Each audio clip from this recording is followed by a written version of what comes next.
Wiki wiki wah, wiki wiki wiki wah wah wah, wiki wiki wiki wah wah wah. Wiki wah.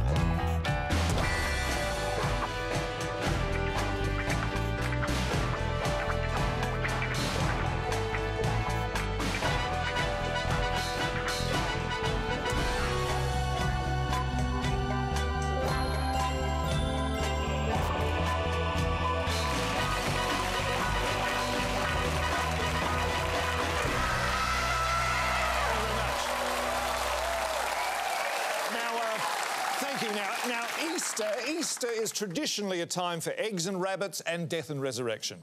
But it is also a time during an election campaign when our politicians can lay down their swords so they can go to church and be seen pretending there is a power greater than them. Unfortunately, we're spoiled for choice in this country when it comes to the number of God outlets that our politicians can visit. The Prime Minister, Scott Morrison, hedged his bets, turning up at a Baptist church in Gladys Lou's electorate and a synagogue in Josh Frydenberg's. Whereas the Leader of the Opposition, meanwhile, only went to a Maronite church, although while he was there, he did shake hands with Satan, so he got more ground covered there. Now, the cynically godless atheists watching the ABC out there are probably thinking, well, there's no proof God exists. Why be photographed worshipping him? Well, God, like love, fate and federally funded car parks in marginal seats, might not exist, but the promise of them is often enough to get us through the most difficult of times. Of course, during the prime ministerial courtship ritual that is the election campaign, we learn not only how good or bad the candidates are at religion, but other things as well. So last week when they were both asked to name their biggest weaknesses, it was a great opportunity not to have to work it out for ourselves. Appearing on rival news comedy show Sunrise, Mr Morrison was asked the question and he confessed. What were your exact words again, Mr Morrison? Well, I tend to go straight into problem-solving mode, Koshy. That's right, that's what he said. While for Mr Albanese, he admitted... what was it, Albert, that you said? I think a weakness I found is loyalty. I'm very loyal to people. OK, right. So their biggest weaknesses are problem-solving and loyalty. Traits that ordinary people like you and I would consider to be strengths. Their moral code seems to be the complete opposite of that applies to the rest of us. So presumably then their greatest strengths are their ability to lie, cheat and steal in the case of the LNP and bumble, stumble and fall short of their policy objectives in the case of Labor. So I think as long as we know that, we can navigate the election campaign more effectively. But it's the gotcha moment that seems to be dominating this campaign so far. And it's that I think could do with a little drizzle of plain speaking. OK, now, as we all know, the gotcha moment is as old as politics itself. Remember when Nicolae Ceausescu didn't know the price of a litre of milk? Or Robert Mugabe thought a loaf of bread cost $500,000? Mind you, that was accurate in Zimbabwe at the time. Well, the same thing happened to Albo a couple of weeks back when he was asked what the national unemployment figure was. Now, the footage has been shown endlessly on news bulletins in the time since, and I don't think we need to see it again. Unfortunately, the ABC is petrified of being accused of bias, so they've had it put in the charter that every program has to show it at least 40 times. So remember, the question is, what's the national unemployment rate? National unemployment rate at the moment is... I think it's 5.4. Sorry, I'm not sure what it is. All right. So that's the last time you'll see that. Now, Team Albo rep of Vagary Bell Chamber, he was going so well, wasn't he? And then suddenly the election campaign started. Yeah, well, Shaun, in Albo's defence, it was a really hard question. I mean, I didn't even know the answer, and I'm his economics advisor. On the plus side, though, look at this great footage of Albo with this baby chicken. Sure. Here you go, close up. Oh, isn't it Tate's adorable. Yeah, but people aren't going to vote for Albo just because he's good with animals. He's running for PM, not St Francis of Assisi. Yeah, well, Shaun, none of us thought they'd get onto the hard stuff until later in the campaign. You know, we're up to our armpits at the moment trying to establish who Albo is. You think the voters are that stupid that they don't know who he is by now? No, not the voters. I'm talking about us. Personally, I draw a blank every time he walks into the office. I keep thinking he's an intern. Asked him to make me a coffee the other day and he did. Oh, how was it? I've had better. Tanya Plibersek told me she asked him to get him a cronut and he went out and paid for it with his own money. I mean, he really is a nice guy. Sure. And I guess if they'd asked him the price of cronuts, he would have romped it in. Hey, Shaun, check out this footage of Albo with some puppies in his lap. Oh, doesn't it make you just want to get up and crawl into his lap too? Well, absolutely, but does it make me want to vote for him? Well, Shaun, the focus groups tell us we need to differentiate Albo from ScoMo so people have a viable choice come election day. We need people to think of Albo as an unmarried, Sharkies-hating, skinny atheist who can't stand Tina Arena, you know, with hair, cooler glasses, no idea about marketing or political savvy or ruthless Machiavellian double-dealing or how to cook a curry. Well, get it together. You've only got 5 more weeks. Oh, hey, Shaun, look at this. Albo and Commonwealth Games pistol shooting champion Dan Ripicoli filmed in such a way to show how diminutive Albo is by comparison. Yeah, right. Well, what are you hoping? People will vote for him because they feel sorry for him? Well, you've got to work with the cards you dealt, Shaun. But as questions around Mr Albanese's proficiency with numbers fade, the questions are now around his proficiency with words. This has been fully costed by the Parliamentary Budget Office. Yeah, pretty good cover, isn't it? You know, when you trip over a word, suddenly make a noise like you're vomiting to distract everybody from it. Is that one of your ideas? Yeah. All right. It hasn't all been bad news, though. In a surprise move that no one saw coming, Labor has announced another policy. The rolling out of urgent medical care centres to treat non-life-threatening emergencies. But these Medicare urgent care clinics, with the well-thought-through acronym MUC, have been derided by the PM, who says that this policy was identical to a proposal pitched by former Labor Prime Minister Kevin Rudd. Labor has responded with its own claim of plagiarism, saying that when Scott Morrison did this, it was simply a pale imitation of John Howard.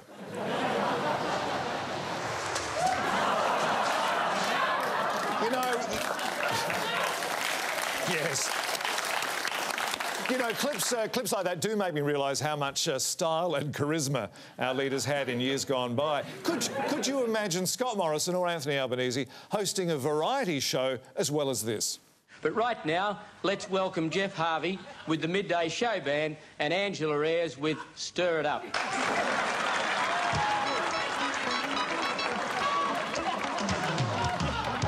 Yes, well, I think Rove was very lucky when John Howard went into politics. Now, of course, Labor didn't say anything about this policy to the Australian Medical Association because they wanted it to be a nice surprise. And the AMA, having learned about it for the first time via the media, embraced the idea. When you scratch the surface, you see a model that is piecemeal, that fragments care even more, and does nothing to improve the average patient's experience in primary care. And when I say embraced, I mean it much in the same way that a python would embrace the neck of a sleeping goat. Well, coming up later in the program, with 17 million Australians enrolled to vote, we ask, why is the Electoral Commission printing 60 million ballot papers? So either they're expecting a surge in migration or they think our hatred for the coalition is so strong that we'll each want to vote against the government 3 times. They might be going a bit over the top in the hygiene stakes too, announcing they're going to scrub every bench with 34,000 bottles of surface cleaner. I mean, I don't like a dirty bench either, but I'd like to think you could get it clean with the first 1,000 bottles. Later on, we'll also be celebrating the PM's excitement about Australia's potential. It's the biggest economic opportunity since the post-war era. So, since now. And if you're wondering about what other issues could affect your vote in the campaign, one key consideration is the PM's promise that if he wins, he will serve his entire term and not hand over power to Josh Frydenberg or anyone else. By anyone else, I'm assuming that he means your boss, Peter Dutton, Brian Pegmatite. Hearing Probably. Why not mention him by name? Is the PM afraid Peter will suddenly appear in a cloud of sulphur? Peter has no leadership ambitions, Shaun. He's perfectly happy railing against China as Defence Minister, taunting them, urging them, wheedling them into launching a full-scale attack on us. But what about after the election if Morrison loses and Josh gets the job? Then you see the full burning rage of Peter as it boils over and explodes like a volcano that's eaten far too much Mexican food. OK, well, let's assume that Morrison wins. No! How do you think Peter would react to the PM following through on his promise of stability? Oh, not much chance of that, Shaun.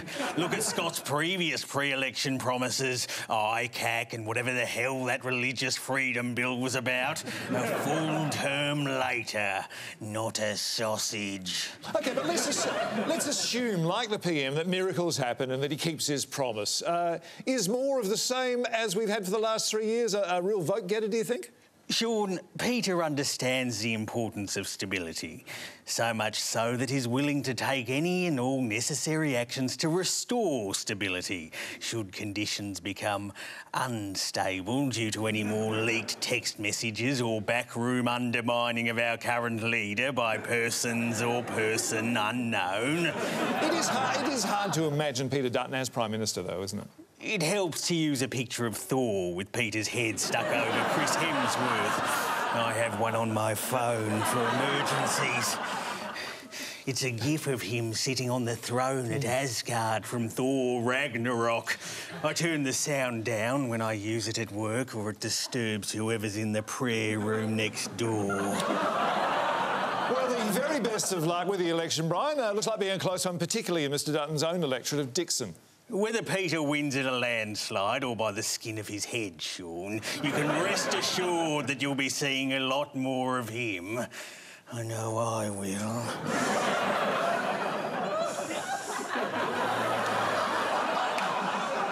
Thank you very much, Brian. Well, all going well, though, in 5 weeks' time, the LNP government will be restored and we won't have to invent any new characters for the show. Which is good news, isn't it, Brian? Please let me die.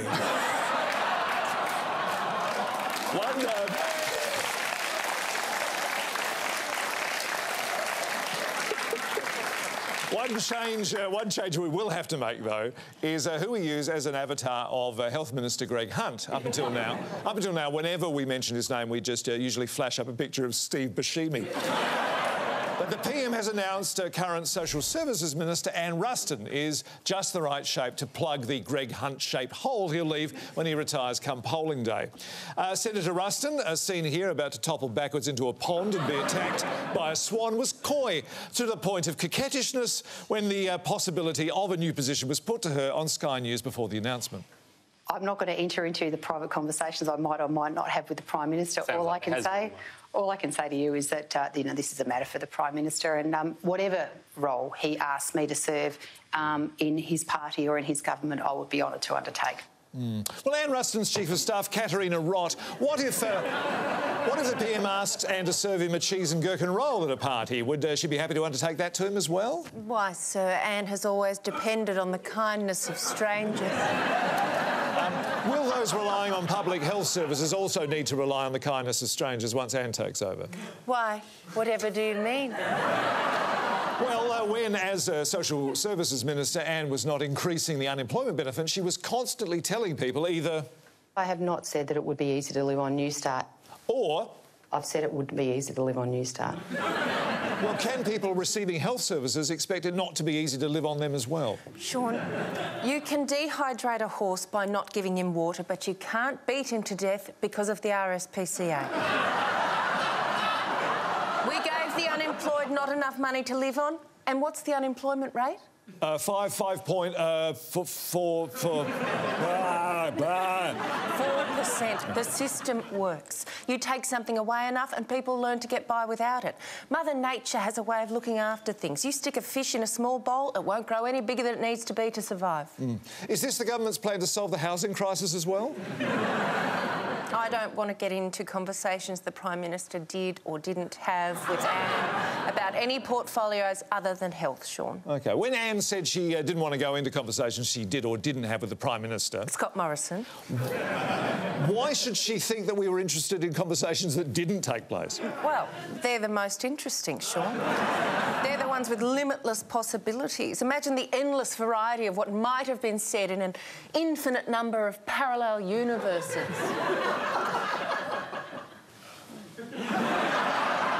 Might there be a parallel universe where Scott told Anne to make cuts in Medicare? Absolutely. Gotcha. Oh, we weren't supposed to tell. Scott's going to kill Anne. Literally? Yes. Thank you, Katerina, and for coming in tonight. Please accept, with our compliments, this voucher for a free 50-minute consultation from Alan Tudge Consulting if you'd like to be in federal cabinet but without all the hassle of a ministerial portfolio. Talk to Alan Tudge Consulting today. That's questionable. Speaking of which, can I ask you about Alan Tudge, Donald McKengadine? Well, you can try, but I'm just going to give you some double talk about him stepping aside, not stepping down, and that he'll step back into his role as Education Minister after we win the election, and assuming there's anything left of the portfolio after Stuart Roberts through with it. And the $500,000 paid to Mr Tudge's staffer? Well, as you can see from the headline there, Shaun, the government can't comment, as ScoMo said.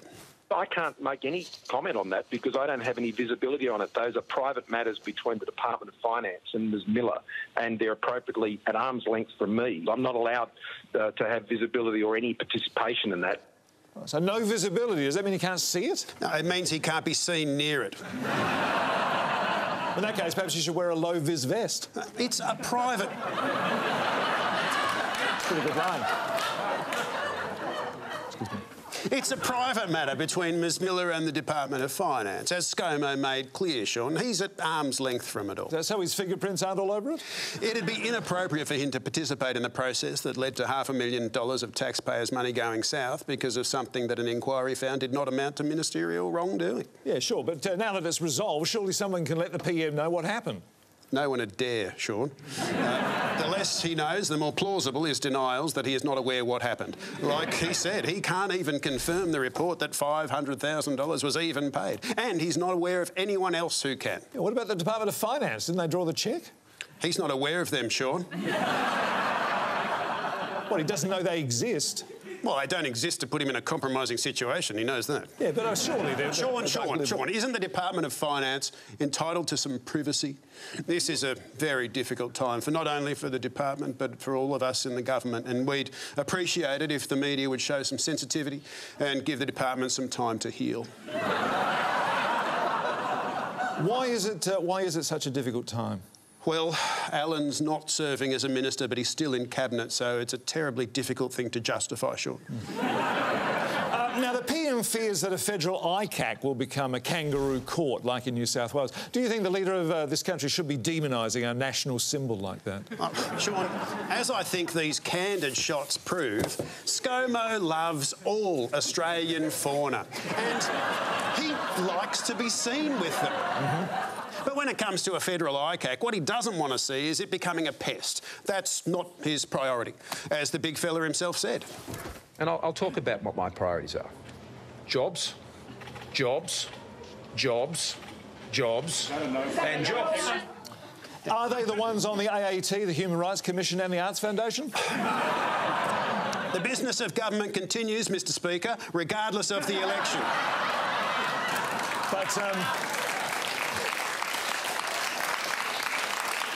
But not, it seems, insofar as promises made before the last election. Look, you just heard ScoMo say what his priority was.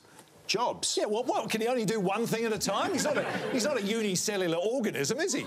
And even if he was, he's leading a government full of ministers with staff and has thousands of public servants at his disposal. And they've all got jobs, Mr Speaker. The system works. In fact, the predictions are the jobless rate will fall as low as 3.5% by the middle of this year. All right, well, so if Labor win, they'd be presiding over a lower unemployment rate than you have. Then Labor would be the beneficiaries of dumb luck, Shaun, nothing more. Well, if it's dumb luck, why claim to be superior economic managers? Shaun, when presented with an opportunity to take credit where it isn't due, that's what Australians expect their governments to do. So if the unemployment rate drops below 4% under Labor, why can't they take the credit? Albo will try, Shaun, but he'll probably end up quoting an unemployment rate 1.4% higher than the rate actually is. So the public won't ever realise just how well they're doing anyway. Well, thank you very much, Donna, for coming in tonight, and please accept on our behalf one of these. A show bag of Bill Birtle's Bertie Beetles, putting a human face on this Royal Show favourite, much like the ABC's China correspondent in exile puts a human face to the cost of China's progress. That's satirical. And if you enjoyed A Dog's World with Tony Armstrong, you'll love A Parakeet's Planet with Karen Andrews, A Snake Solar System with Stuart Robert, Wombat Rodeo with Pauline Hanson, and Dan Tian's fascinating Sex Life of the Elephant. Coming soon. Welcome back. Well, the Easter holidays are over for another year. Our young ones are left to count the days till the Easter eggs start appearing in supermarkets again in a month's time. But what are the parents of these brats who spent most of the last weekend standing in queues or filling in missing luggage forms? Where's their fun? Well, the good news is that while COVID is still rife, our tourism industry is sensibly turning a blind eye, ear, nose and throat to it all and opening up to international travel, with Australia happy to encourage all of us to open up our wallets and do the same by lifting our ban on cruise ships. But Tourism Australia Ambassador Tamara Happenstance... I don't know anything about why Scott Morrison was sacked back in 2006, Shaun. Cheers. Surely what went down on cruise ships at the start of the pandemic must still weigh heavily on a lot of potential travellers. All the more reason to take a load off. Quit worrying about catching COVID on the Ruby Princess and get out there and start getting treated like one, you stupid bastards. And I suppose with most restrictions lifted on land, health precautions on board don't matter that much anymore. Exactly, Shaun. Aussies can just get back to the way things were. Feel the spray on your face as strangers sneeze within 1.5 metres of you. Meet your first, second or third wife as your hands accidentally touch in one of our spring roll-filled Bay Maries. Or simply just come out to those rolling international waters and heave your guts up over the side. Japanese encephalitis? No, I'm good, thank you. And has the time away given cruise ship companies a chance to think about the impact their vessels are having on climate change? Absolutely, Shaun. The thought of rising sea levels gives tremendous food for thought regarding the increased number of destinations we'll soon be able to get you to by boat. So book your tickets now, you stupid dickweeds. Domestically, of course, the warming of the oceans is having a devastating effect on the Great Barrier Reef. Too right. Yeah. So come and witness our once in every couple of years massive coral bleaching event, all use cashed-up colourblind turds. And for just this week on a trip anywhere in the world, you're offering 12 nights accommodation in one of your luxury super cabins valued at $26,000. What about the days? They're extra. All right, then. Well, thank you very much, Tamara Happenstance. And coming up, another Sydney apartment tower riddled with structural defects in danger of collapse. We speak to the developer responsible. Look, I've got nothing to hide. I've been up front right from the start. In fact, the advertisement even said, these apartments won't last long. And Scott Morrison uses photo op to manipulate press. Well, captain's pick, Catherine Deves, Liberal candidate for Warringah, which of course was Tony Abbott's old seat, is in a bit of hot water at the moment, not so much because she isn't keen on trans women competing in women's sports, which she isn't, but because in the process she's compared her anti-trans activism to the Nazi resistance movement in World War II. She said that half of all males with trans identities were sex offenders, compared an LGBT youth campaign to grooming, and dismissed complaints from the trans community about the way they're treated as emotional, and saying while sipping Pinot Noir that they said they were all going to commit suicide and blah, blah. Not only that, but the seat is currently held by independent Zali Steggall, and Ms Deves has recruited Ms Steggall's ex-husband's new wife as her campaign manager. Now, what's the big deal, you say? Catherine Deves was Scott Morrison's personal choice, so what could possibly be wrong with her? A question I could very well put to Chief of Staff for Catherine Deves, Ms Spangle. The Deves wears Prada, darling. Now, recruiting the new wife of the sitting member's ex-husband to help in the campaign does sound like a pretty sick and appalling mind game. Standard LNP tactics, Shaun.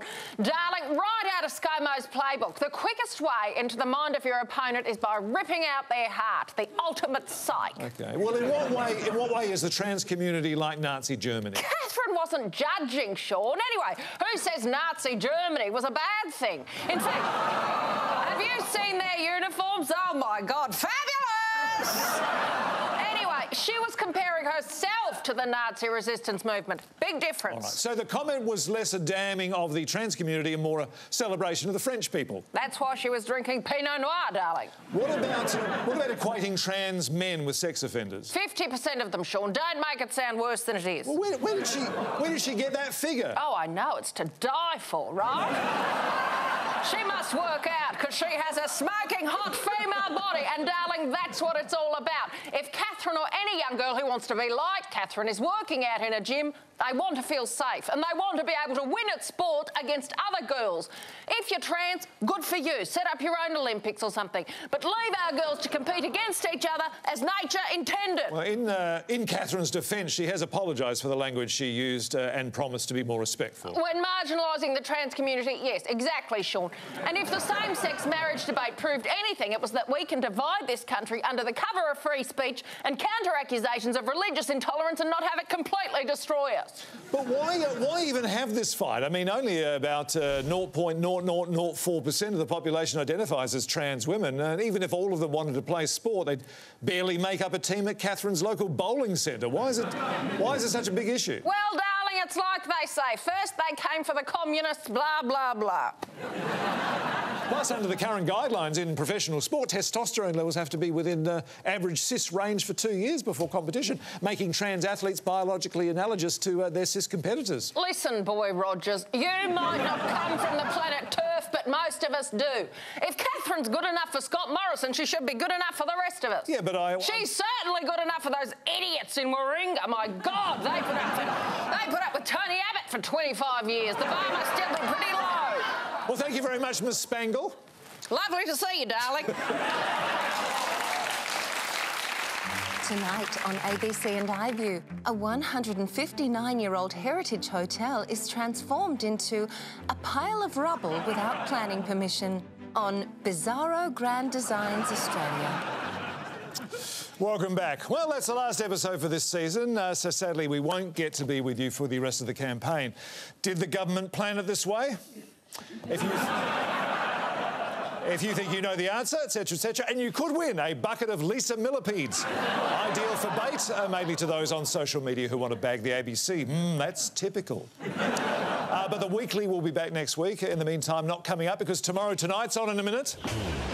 Rod Laver Arena trials rooftop parking. Well, at least he didn't talk into it. And PM picks more reliable handshake target.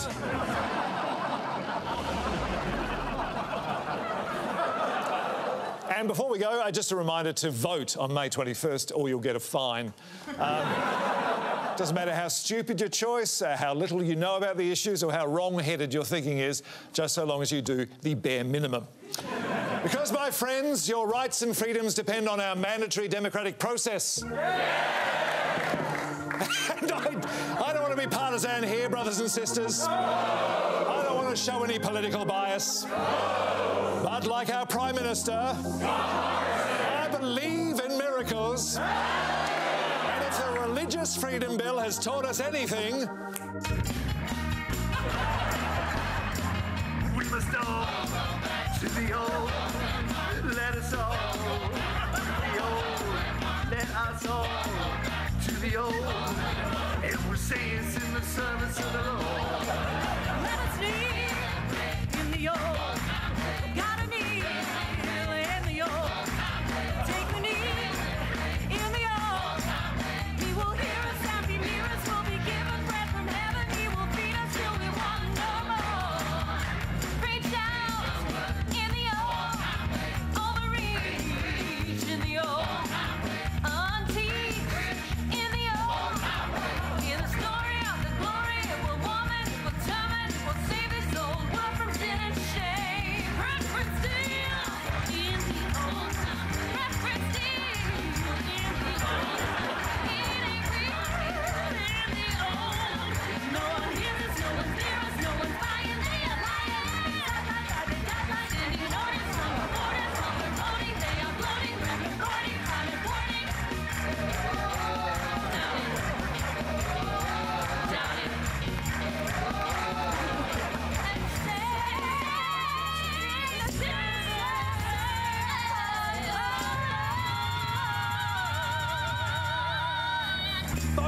Labour. Jive, baby. Typical, I thought. Tendril. Too typical, if you ask me. In fact, it's just this kind of typicality that typifies the ABC. Is it surprising just how typical they've become, Patina? I was gobsmacked at how it was everything I'd come to expect from them, and then some. Yeah. I mean, where are the Conservative voices telling the ABC to move on from that sort of thing to something else that represents good old-fashioned Aussie standards for a change? Thank you. Yeah. Alpha, is it the death of the larrikin? Political correctness and the left's attempt to create an inclusive language is what is driving us apart in this country. Absolutely. Why can't we, you and me, not them so much, say what we want with impunity or having to even think about it? Freedom of speech should apply to every noise that comes out of our mouth, regardless of what race, creed and colour we are offending. Yeah. Well, about this time, it's usually a promotion for points bet so we can get our breath back and wipe the flecks of foam from our chins. But because the ABC still isn't privatised, despite our urging, it's back to more of your usual typical ABC Trotskyite wankfest.